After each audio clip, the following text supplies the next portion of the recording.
गबन उपन्यास की कहानी एक जल्पा नाम की बच्ची से शुरू होती है। वो बच्ची मानकी और दीनदयाल की बेटी है। दीनदयाल जी हमेशा ये सोचते थे कि बच्ची को खिलौनों से ज्यादा ज्वेलर को टाइम देना चाहिए, क्योंकि आगे चलकर वो औरत होने वाली है और खिलौनों में वो बात नहीं है।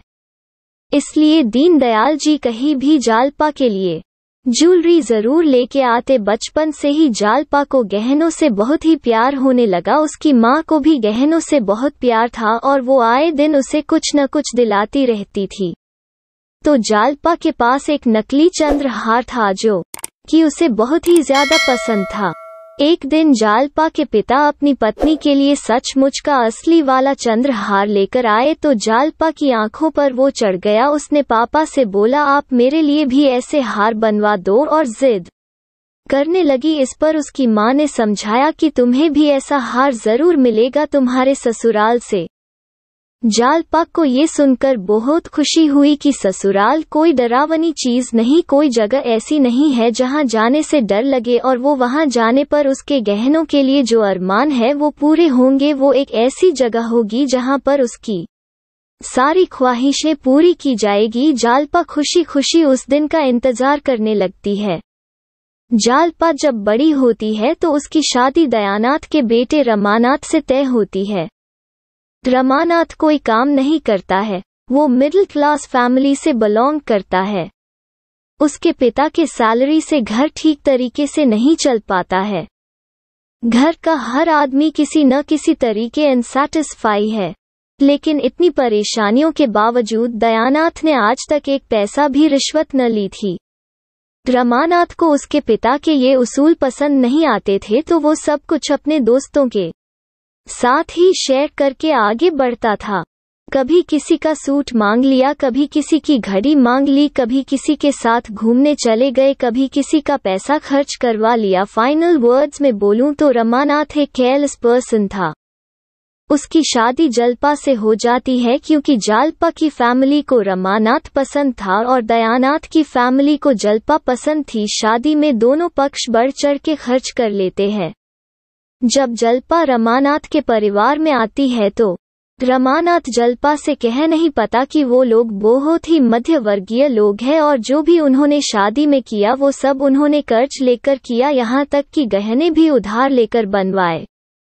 कहता भी किस मुंह से शादी से पहले ही वो जालपा को अपनी शान और शौकत की डींगे मार चुका था। जालपा की शादी में सब कुछ उसे बहुत अच्छा लगता है, जो गहने आते हैं वो भी बहुत अच्छा लगता है, उसे अपना लाइफ पार्टनर भी बहुत पसंद आता है। लेकिन तब वो बहुत हताश हो जाती है जब उसे पता चलता है कि शादी में चंद्रहार नहीं आया। जालपा को इस बात की बहुत ठेस लगती है क्योंकि उसने अब तक के जीवन में बस यही एक सपना देखा था, चंद्रहार का। दोस्तों, गहने चाहे छोटे हो या बड़े औरतों को लोकप्रिय होते ही है, इसीलिए जालपा को गहनों का कोई लालच नहीं था। ये उसके मन की इच्छा थी जो कि पूरी नहीं हुई। वो अपने पति से इस बात का जिक्र करती है और ये ठान लेती है कि जब तक उसे चंद्रहार नहीं मिलेगा वो कोई और आभूषण नहीं पहनेगी। जालपा के ससुराल वालों को ये बात बहुत बुरी लगती है। उसके ससुर सोचते हैं घर की स्थिति को जालपा को अच्छे से बता दिया जाए, लेकिन रमानाथ नई पीढ़ी का युवक था, उसे शर्म सी होती है कि वो अपनी पत्नी के सामने अपनी आर्थिक स्थिति बता सके। वो जालपा से ये बात नहीं कह पाता, बल्कि वो उल्टा वो बढ़ा चढ़ा कर कहता है कि इस मकान का किराया इतना जाता है, बच्चों की फीस इतनी जाती है, हम बहुत अच्छे से रहते हैं, हम बहुत अमीर है। इसलिए जालपा को अंदर ही अंदर और ज्यादा बुरा लगता है कि घर में जब इतनी सुख सुविधाएं ही तो क्यों नहीं उसके लिए चंद्रहार बनवा दिया जाता। दूसरी तरफ दयानाथ ने शादी के लिए जिनसे कर्ज लिया था वो दयानाथ से पैसा मांगने लगते हैं। दयानाथ बहुत ही संकट में पड़ जाते हैं कि वो इस कर्ज को कैसे उतारे। वो रमानाथ से बात करते हैं और बोलते हैं कि जाओ जालपा से उसके गहने मांग लो, वो हमारे घर की बहू है, उसे घर की स्थिति बता दो, वो जरूर समझेगी। रमानाथ का मन तो करता है लेकिन वो ऐसा कर नहीं पाता। वो चाहकर भी अपनी पत्नी से ये बातें नहीं बता पाता है क्योंकि वो पहले ही बहुत झूठ बोल चुका था अपनी अच्छी आर्थिक स्थिति के बारे में। इस कंडीशन में रमानाथ एक दिन गहनों का बक्सा चोरी कर लेता है और चोरी करने के बाद वो सारे गहने अपने पिता को दे देता है और बोलता है जाइए सारे गहने बेच दीजिए। अब फिर घर में चोर चोर का शोर होता है और जालपा को फिर बहुत दुख होता है, लेकिन वो अपने मन में इस बात को रखकर शांत हो जाती है कि उसका पति फिर से उसके लिए वो गहने बनवा देगा। रमानाथ अपनी पत्नी के प्रेम में नौकरी की तलाश करता है और अपने एक मित्र रमेश के बातचीत करता है। रमेश एक बहुत ही अच्छा इंसान है जो रमानाथ के साथ अक्सर शतरंज खेलते थे। रमेश की पत्नी को मरे हुए भी काफी साल बीत गए थे, लेकिन वो आज भी उसे बहुत प्यार करते थे। अपनी पत्नी की याद में रमेश जन्माष्टमी का त्योहार मनाते थे। रमेश बोलता है तुम काम तो करो और यहाँ पर ऊपरी कमाई भी, लेकिन हमेशा संयम से रहो, कभी भी कर्ज और रिश्वत कभी अच्छी चीज नहीं देती जिंदगी में। रमानाथ बात को समझ गया और उसने काम को शुरू कर दिया। धीरे धीरे स्थिति बदलने लगी, लेकिन उसकी आदत नहीं गई बढ़ चढ़कर बोलने की।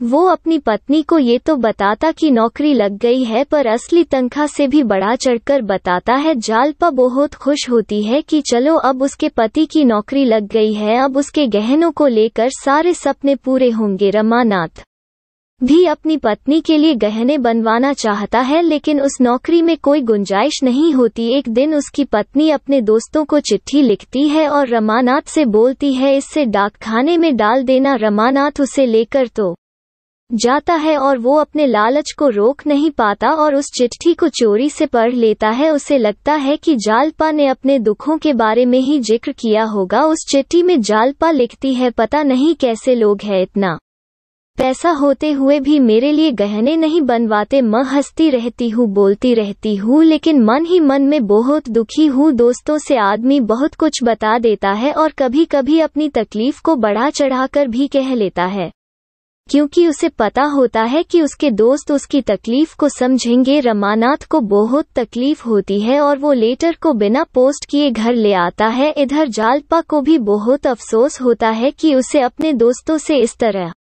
की अंतरंग बातें नहीं साझा करनी चाहिए। वो रमानाथ से पूछती है क्या आपने चिट्ठी पोस्ट कर दी? रमानाथ कहता है नहीं। जलपा कहती है अच्छा किया, मैं शायद ज्यादा लिख गई थी। रमा कहता है कोई बात नहीं, जो बुरा होगा तुम उसे ही तो लिखोई। ये सुनकर जालपा को शर्मिंदगी होती है और अपने पति से माफी मांगती है, लेकिन रमानाथ को अपनी पत्नी की तकलीफ देखी नहीं जाती। फिर वो उससे सारी चीजें छुपाकर कहीं से उधार लेकर जालपा के लिए गहने बनवा देता है। जलपा बहुत खुश होती है और मन ही मन सोचती है इसी तरह से उसका पति उसके सारे सपने पूरे करेगा। ये वो जानती है। रमा अपनी पत्नी के लिए गहने बनवा तो देता है, लेकिन वो कर्ज देने के समय काफी परेशान हो जाता है। बढ़ते बढ़ते स्थिति यहाँ तक आ जाती है, जालपा की जो दोस्त होती है रतन, वो कंगन बनवाने के लिए उससे भी पैसे लेकर आ जाता है और कहीं न कहीं ये जेवर पैसे और खर्चे के खेल में रमा एक दिन अपने ऑफिस में गबन झोल मोल कर देता है। पैसे को बैलेंस करने में वो गबन कर तो देता है, इसमें चीटिंग कर तो देता है, लेकिन ऐसी स्थिति चूंकि वो ऐसा बंदा नहीं होता कि जो गलत करना चाहे उसे बहुत अपराधपूर्ण, बहुत गलत महसूस होता है। उसे इतनी ज्यादा शर्मिंदगी होती है कि वो सारी बातें जालपा को एक चिट्ठी में लिखता है, लेकिन जब वो देखता है जलपा उस चिट्ठी को पढ़ रही है तब वो शर्मिंदगी बर्दाश्त नहीं कर पाता और वहां से चला जाता है और बहुत दूर वो कलकत्ता की ओर निकल जाता है। इधर जालपा अकेले रह जाती है और बहुत परेशान होती है। वो सारी स्थिति समझ चुकी होती है और फिर जालपा ने अपने सारे गहने बेचकर उस गबन की सारी भरपाई पूरी कर दी। जलपा बहुत तकलीफ में होती है और दिन रात रमानाथ को ढूंढने की कोशिश में लगी रहती है। रमानाथ को ट्रेन में एक खटेक बुजुर्ग मिलते हैं जिनका नाम देवी दिन होता है।